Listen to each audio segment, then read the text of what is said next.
welcome. Hello. This is the show where we talk to people about their hobby from all across the globe and all across the hobby space as well. So with me today is Ryse, and you want to just introduce yourself? Hello, Ryse, aka ChickPaints. Great, so thank you very much for coming on. So if people are unfamiliar with what this show, talking to people about their hobby and about their experiences of being in the hobby when they're not the sort of historical majority of people who do the Warhammer / miniatures hobby. So we're talking to all sorts of people from across the space about what they do, how they enjoy the hobby, and how they bring bits of themselves into it as well. Yeah, so my first question is, how did you sort of get into the hobby and sort of what games and stuff do you play? Right, so from the top, how did I get into this hobby?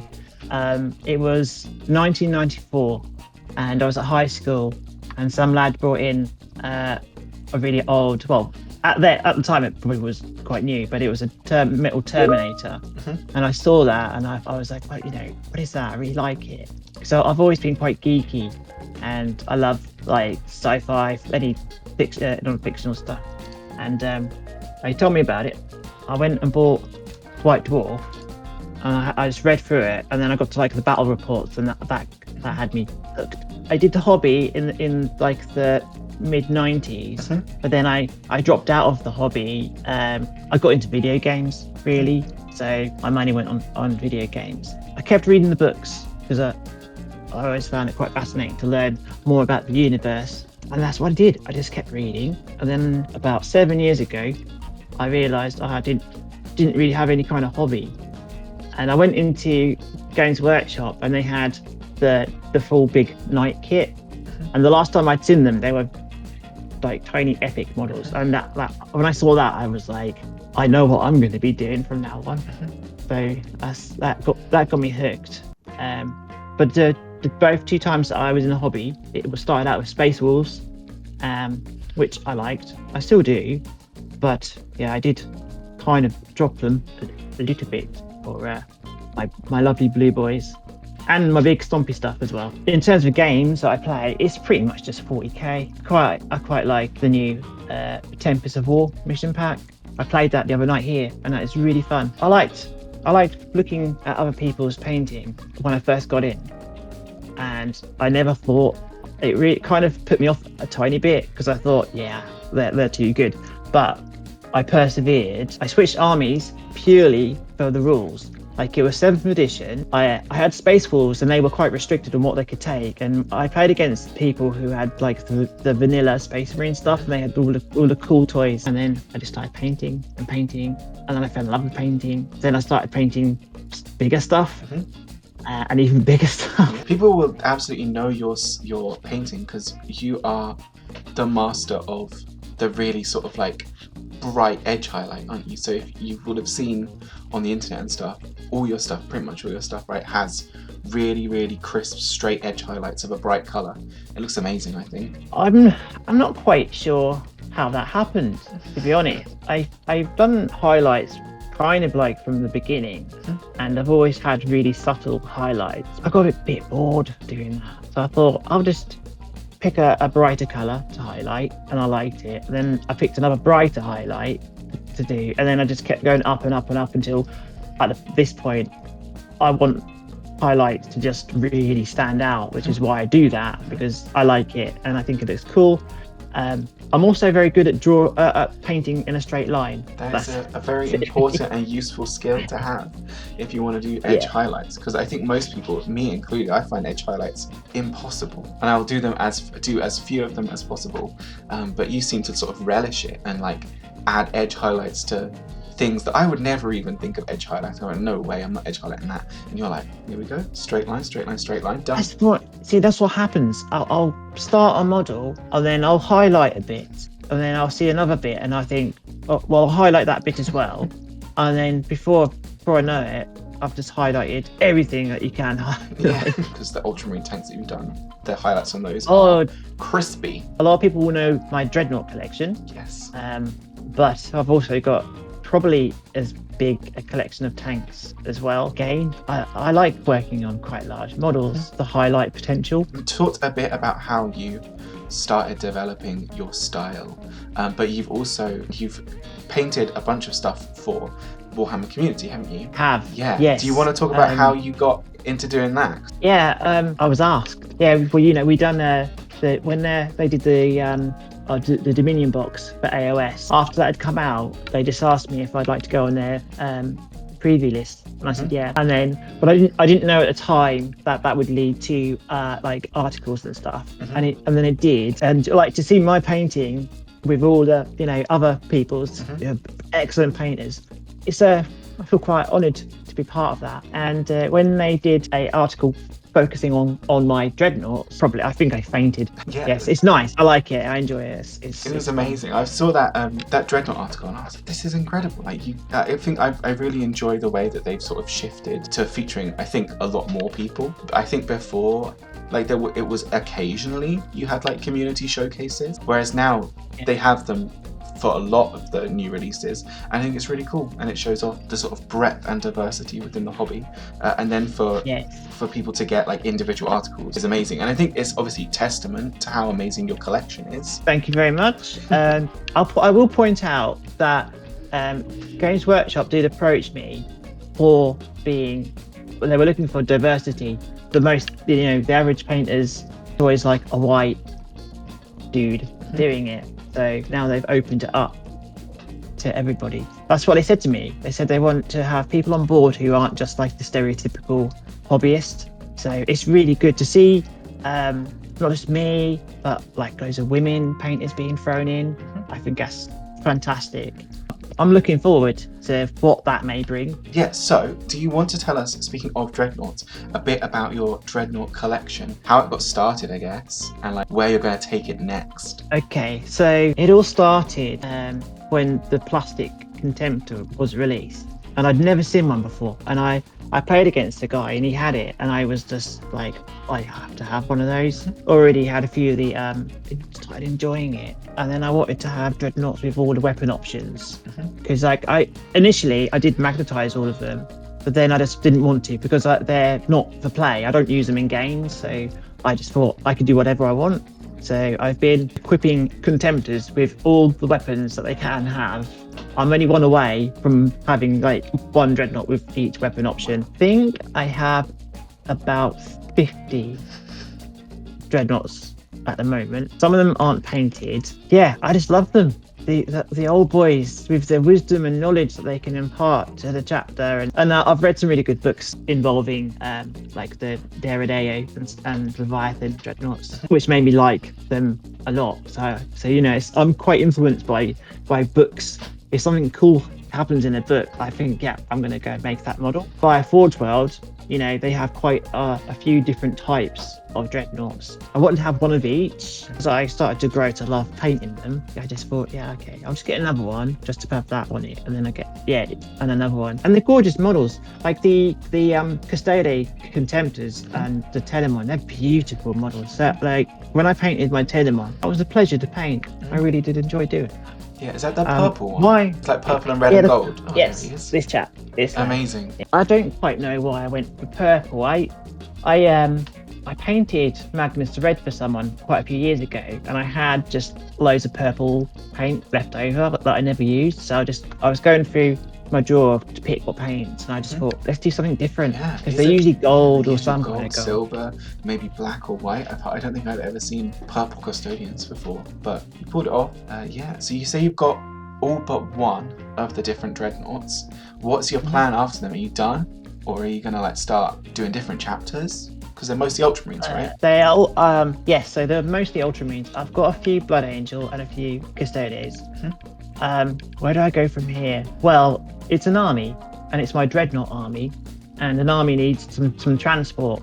So now I need to just get loads of Dreadnought drop pods. I've got 2, and I need 18. That's not going to happen any day soon, but hopefully, because I want to actually bring them. I've had offers to people have offered to play against them at One World. I think that'd be quite a cool thing to arrange, just to get them all up there. Just a fluffy game. But yes, I'm going to look at other chapters, and in 30k, other legions. Yeah. So there are very pretty dreadnoughts. The one I've got my eye on is the Night Lord's Contemptor. So you may see that one. It may not be in the traditional livery for them. But I've got a few cool things. Maybe getting some of the models, especially if they come out with new Dreadnoughts, which is Yeah, really I've seen it. I've seen a picture of the new Contemptor, and I'm like, yes, I would like that, please. Yes. So yes, even though I don't really play, I won't say I will never not play 30k, because I have played 30k before, and I probably will do in the future. But I just collect the 30k models. The other big thing that you're kind of known for, at least I know you for, is for the big models, like the Titans and stuff, which we can kind of see behind you. Although I think those are knights, aren't they? Right behind you. Yeah. There they are. There they are. Those are cool. How many Titans do you have? I have 3. I would like to get the Warbringer Titan. I'd like to get another Reaver, and I'd like to get another Warhound.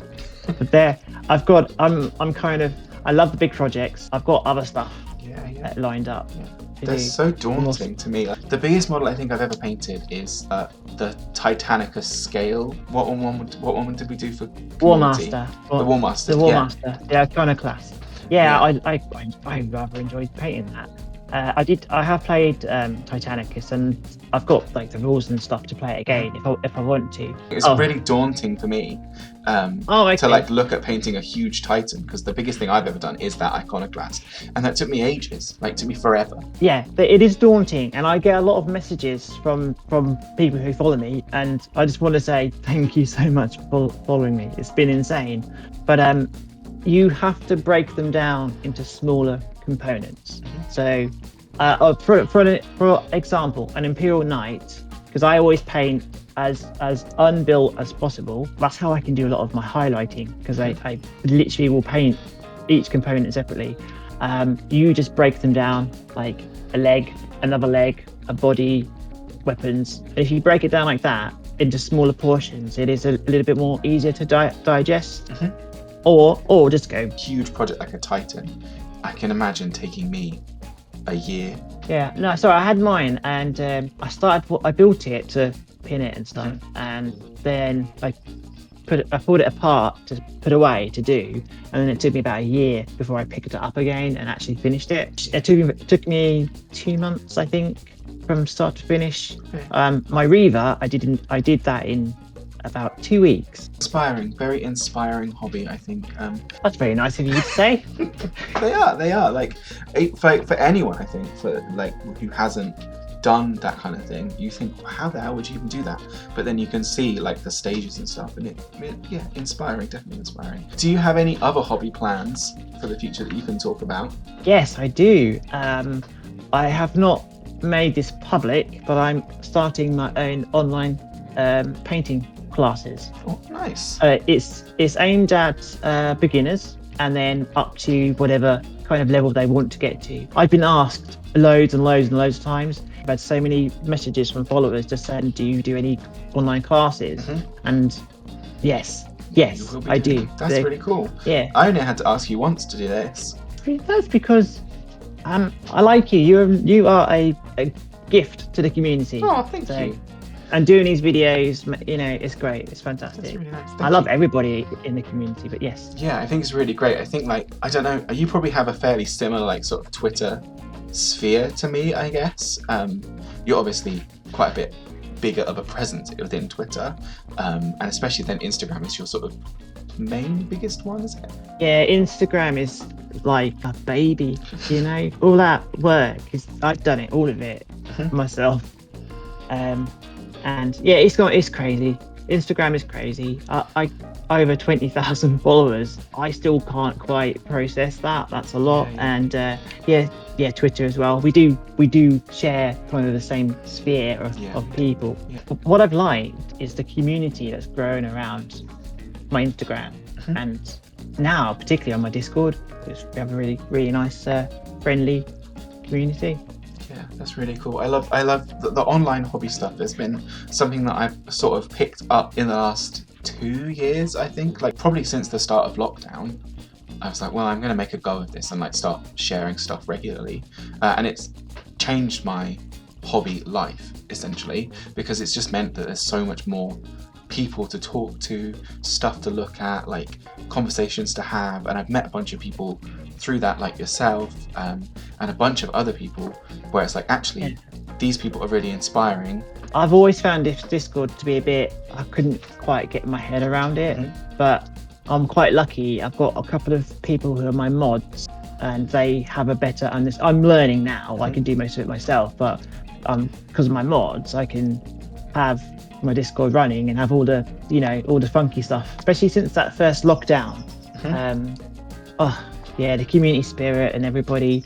All right, you do get a few rotten eggs, as you do in any kind of hobby, but I have to say, out of all the communities, all the hobbies I've done in my life, this is the best community I've ever been in. My next question, and I've asked this to everyone, so what do you think the less marginalized people within the hobby space can do to make the hobby as inclusive as possible? Have a presence online, raise awareness, so you can make posts, you can help people understand, and just keep going, keep doing what we're doing, because we have together, we may be a minority, but together we are a majority, and we've got a lot of people out there speaking very loudly. Because I'm non-binary, not a lot of people know that ChickPaints is a character, and I'm not her, and I'm non-binary.